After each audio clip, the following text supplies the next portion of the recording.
Jerry S. Rice is formally discharged from military service under dishonorable conditions following a court-martial, marking a significant turning point in his life.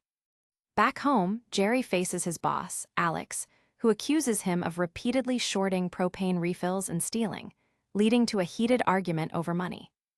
After being pushed to his limit, Jerry curses Alex, who promptly fires him, leaving Jerry without a job and escalating his desperation. Nora confronts Jerry about Alex docking his pay, openly distrusting him and believing his boss's accusations of theft. Jerry claims Alex is intentionally screwing him over.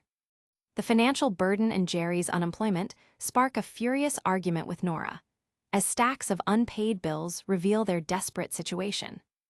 The argument intensifies as Nora accuses Jerry of having psyche problems, implying his war experiences have fractured his mind and are to blame for their struggles. Overwhelmed, Jerry retreats, his sobs a raw expression of his despair and the unspoken trauma haunting him. Nora's attempts to call Jerry for dinner turn into a frustrated demand for him to stop crying, highlighting the lack of empathy and support in their fractured home. The next morning, Nora discovers more signs of Jerry's breakdown, berating him for basic hygiene and showing utter contempt. At the dinner table, the children question Jerry's absence, while Nora's contempt for him is palpable, further isolating him within his own family. His daughter, Selena, timidly apologizes for upsetting him, revealing the deep fear and tension pervading their family life. Jerry violently confronts Louis, who has taken his place at work. He assaults Louis, accusing him of betrayal. Louis desperately explains he was forced by Alex to betray Jerry, fearing for his job and his child's well-being if he refused. Despite the turmoil, Jerry's children still ask him to join them on their paper route, a small moment of normalcy that hints at his lingering paternal role. Alex furiously calls again, accusing Jerry of robbing him, leaving the pumps empty and his business ruined. Nora confronts Jerry, questioning if he stole from his former boss.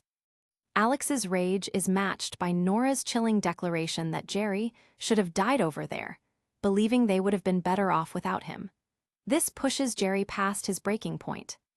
The sound of gunfire erupts, followed by the terrified cries of his children, as a horrifying realization dawns upon the family. His daughter, Selena, pleads with her father, her voice trembling with terror, begging him to stop. In a final, desperate plea, Selena professes her love for her father, even as the unthinkable unfolds. Jerry, now with Selena, urgently instructs her to put something on, rushing her as they prepare to flee. He tells Selena to hold on tight as they cross a body of water, a desperate escape attempt from an unseen danger. Jerry instructs Selena to wait alone while he goes for food, emphasizing the distance and the need for her to stay hidden. Selena anxiously asks if he'll return, and Jerry makes a solemn promise. No matter what happens, I'll come back for you. To pass the agonizing time, Selena begins to count, her innocent game a stark contrast to the grim reality of their situation. Alone, Selena repeatedly whispers, "I love you, Daddy," her words echoing with longing and the hope of his return. Hearing police chatter, Selena fervently prays for God to make them go away, demonstrating her deep fear and belief in divine intervention. Believing her prayers worked, Selena clings to faith, convinced that persistent prayer will ensure their safety and make everything right again. A radio broadcast reveals the grim truth. A nationwide search is underway for Jerry and Selena following the brutal murder of his pregnant wife, Nora, and their 2 sons. Jerry coaches Selena on a fabricated story, telling her they are traveling to Canada to visit a sick grandmother, a desperate attempt to hide their true circumstances. Jerry encounters a mechanic to fix his broken-down car, learning he'll have to wait until morning, and is offered a place to stay overnight. A news report concludes the search for Jerry and Selena is likely a murder-suicide, linking Jerry's military discharge to a My Lai-type massacre in Fallujah and highlighting the tragic trend of PTSD among returning reservists. Selena innocently asks her father about the My Lai massacre mentioned on the radio, probing into the dark experiences that haunt him. Selena confronts Jerry with the horrifying question, "Did you kill Mommy?" To which he quietly admits, Yes. Selena continues, asking if he killed her brothers. Stevie and Ray, and Jerry confirms, yes.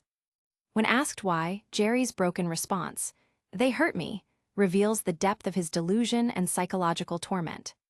He explains that their love wasn't enough to heal the profound pain that never left him. Selena desperately pleads with God to bring back her mother and brothers, clinging to a hope Jerry has long abandoned. While looking for work, Jerry is offered a simple job boiling eggs for $10 an hour, a humble beginning in a new town. The woman, Ollie, welcomes him to the job, and Jerry introduces himself as George, signifying his attempt at a new, hidden identity. At dinner, Rose thanks God and declares her intention to pray daily for the return of her mother and brothers, revealing her persistent, heartbreaking delusion. George instructs Rose that she must stay hidden inside, emphasizing that no one should notice her, as they strive to maintain their new, secret life. Ollie quickly relays a flurry of complex food orders, challenging George to keep up with the demands of his new, unfamiliar job. Ollie offers George and Rose a place to stay with her, revealing her own loneliness and suggesting a way for them to save money.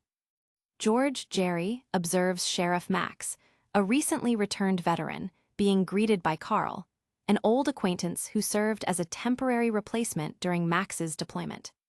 Sheriff Max and Jerry, both veterans, subtly connect over their shared military experiences, asking about their deployments. In a moment of raw vulnerability, Sheriff Max asks Jerry, "Do you ever feel anything?" To which George responds with a haunted whisper, "Nothing good." Ollie enthusiastically welcomes Rose, cooking pasta and quickly introducing herself, creating a warm, inviting atmosphere for the new arrivals. Rose questions Ollie's trust in them, asking why she lets complete strangers into her home, highlighting the secretive nature of their new life. Ollie shares her stupid little dream of being rich, explaining how it would alleviate the constant financial worries that plague her life. Ollie reveals her husband died young from a heart attack, leaving her to run the business alone since she was 25.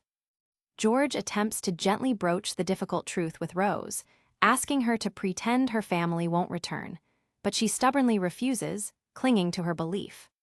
Sheriff Max discusses Carl's past as an elected sheriff who was voted out years ago, now serving as a volunteer. He then offers Jerry a deputy position, which George declines. Carl, subtly probing George's new life, notes that he's staying with Ollie and has a child, then awkwardly comments on his own past failed relationship with Ollie. Carl confesses to George that he lost his nerve while trying to ticket a speeder, admitting he was fucking scared and questioning his ability as a sheriff. Dorothy calls Sheriff Max on the radio, requesting he check on a child spotted alone in the playground during school hours. Sheriff Max takes Rose home, who defiantly insists she lives there and directs him with an impudent tone. Sheriff Max calls Jerry's cell phone, a subtle but ominous sign that George's true identity and location may be known. Ollie returns home, looking tired, and George questions her long absence, though she dismisses his concerns. Sheriff Max confronts George, informing him that he brought his daughter, Rose, home from the playground, revealing his knowledge of Selena and their hidden identities. Max further probes George's identity by pointing out his car's lack of registration, a detail that begins to unravel George's carefully constructed new life. Jerry confronts Selena for leaving the house, and she defensively states, "I'm not like Mommy. I love you," highlighting her fear of repeating her mother's perceived betrayal. When George demands to know why she left, Selena declares God told her it was safe, then defiantly tells her father he knows nothing about God. Selena announces her desire to leave this place and go back home to wait for her mother and brothers, still clinging to the hope of their return. George finds Max drunk and fumbling, trying to put away what appears to be a gun, prompting George to suggest they wait until Max is sober. In his drunken despair, Max wishes the gun would accidentally kill him, revealing his profound self-loathing and desire for an accidental end to his pain. Max confesses to being a killer, having taken lives for money during his time as a soldier. Max laments the unknown purpose of his service in Iraq, stating that not knowing is eating him alive and fuels his despair. George warns Max against trying to push back the clock, revealing his own failed attempts to erase his past and the devastating consequences. George lashes out at Max, calling him a spineless piece of shit just like me, clearly projecting his own intense self-loathing onto his fellow veteran. Ollie cheerfully recounts her evening with Rose, playing cards and Barbies, calling the girl a sweetheart, and finding joy in her company. George reminds Ollie of his promise to Rose to take things slowly, emphasizing the child's need for time to accept their new dynamic. Max struggles to respond to Dorothy's urgent radio calls, apologizing for oversleeping and seemingly disoriented, creating a sense of foreboding. A news report details the discovery of blood in Jerry's truck and a trail leading to a river, where a knife, later identified with Selina's DNA, was found. DNA confirms the blood belongs to Selina, leading authorities to conclude that Jerry brutally murdered his daughter and dumped her body, then drowned himself. Sheriff Max confronts George, revealing his knowledge of George's true identity, shaking the foundation of Jerry's carefully constructed new life. Jerry issues a chilling threat to Max. If he touches his weapon, everyone in the diner will die, revealing he is still armed and dangerously unstable. George recounts the unraveling of his life, from a troubled marriage and the birth of his children to his deployment in Iraq, where his world truly shattered. George reveals the horrifying truth of Fallujah. After dropping grenades, his unit found not insurgents, but 200 innocent men, women, and children. When command ordered them to shoot anything that's still breathing, George and his crew bravely refused to participate in the massacre. To cover their mistake, command ordered the village leveled. George's unit took the fall, and he returned home a disgraced man in his wife's eyes. Max, terrified, pleads with Jerry, "I don't want to die," as the weight of their shared trauma becomes unbearable. Jerry forces Max to pull over, then aggressively questions whether Max ever saw God during their time in the war, doubting its very existence. Jerry declares God a myth, a fairy tale, bitterly stating that they killed each other over a fairy tale in the war. Max attempts to steer Jerry away from his dark thoughts, reminding him of his child, but Jerry angrily cuts him off, claiming his daughter also betrayed him.